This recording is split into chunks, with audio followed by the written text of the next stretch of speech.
ISIS के 4 संदिग्ध आतंकवादी हमारे केस में पकड़ाए हैं। इनके बारे में जो प्राथमिक इनकी पूछपरछ की गई तो इनका जो क्रिमिनल इतिहास कुछ जानने को मिला है।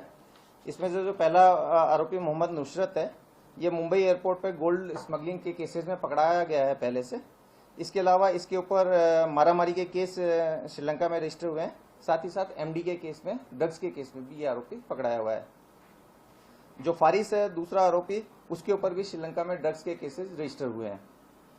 आरोपी जो रजदीन है उसके ऊपर चोरी के केस हैं और 3 केसेस मिनिमम इसके ऊपर ड्रग्स के केस रजिस्टर किए गए हैं। नाफरान जो चौथा आरोपी है, उसके बारे में कोई एग्जैक्ट क्रिमिनल केस उसके ऊपर रजिस्टर हुआ है इसके बारे में जानकारी नहीं मिली है, लेकिन वो छोटी मोटी मात्रा में ड्रग्स और सोने की स्मगलिंग में शामिल था, ये उसने स्वीकारा है। इन लोगों की इंडिया में इन्होंने टोटल कितनी विजिट की है इसके बारे में भी थोड़ी इन्वेस्टिगेशन की गई थी। तो इसमें जो फारिस और रजदीन है ये पहली बार इंडिया आए हैं, लेकिन नुसरत और नफरान जो है वो लगभग 38 और 40 बार इससे पहले इंडिया में आए हैं। सरप्राइजिंग सिर्फ इसमें इतना है कि इस जो इनकी 39-40 विजिट्स हैं ये बहुत ही फ्रीक्वेंट रहती थी। जैसे कि एक आरोपी की 2022 से लेकर 2023 जनवरी 22 से दिसंबर 23 के बीच में 38 विजिट्स हैं। बट ये इनके जो हैंडलर जो इन्होंने शुरुआत में स्वीकारा था कि फरवरी से उसके कांटेक्ट में है, उसके बाद से इनकी ये पहली विजिट यहाँ पर थी। क्या उनके एक्सपीरियंस से इसका कोई लेना देना है कि उनको इसके लिए चुना गया था, कि क्या प्लॉट था यहाँ पर भारत में आके उनका क्या षड्यंत्र था?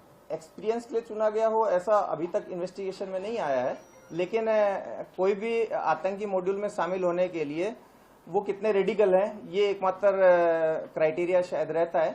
इन लोगों का ड्रग्स का इतिहास होने की वजह से हम किसी दूसरी लाइन को डिनाई नहीं कर सकते, परंतु एज ऑफ नाउ ये हाईली रेडिकल है और रेडिकल जो इनका माइंडसेट है उसको जब शो इन्होंने पहले भी दूसरे ऑर्गेनाइजेशंस के माध्यम से किया, आईएस के हैंडलर में आने के बाद में आईएस के प्रोपेगेंडा वीडियो से प्रभावित होकर के आईएस के हैंडलर ने और इन्होंने जो सोशल मीडिया पर बहुत सारी चीजें देखी उससे ये रेडिकलाइज होकर के इस मॉड्यूल के साथ जुड़े हैं। क्या कोई नार्को टेरर में किसमें निकल कर आया है और आगे की कुछ कार्रवाई, वो पूरा जो ऑपरेशन लिंक जो हम देखते हैं पोर्ट से जो आती है सारी जो नार्कोटिक्स है, क्या लिंक को देखा जाएगा साथ में नार्कोटिक्स? पोर्ट या किसी एग्जैक्ट रूट के बारे में हम अभी तक नहीं कह सकते, लेकिन जो भी इसके एंगल्स होंगे उसके बारे में हम इन्वेस्टिगेशन जरूर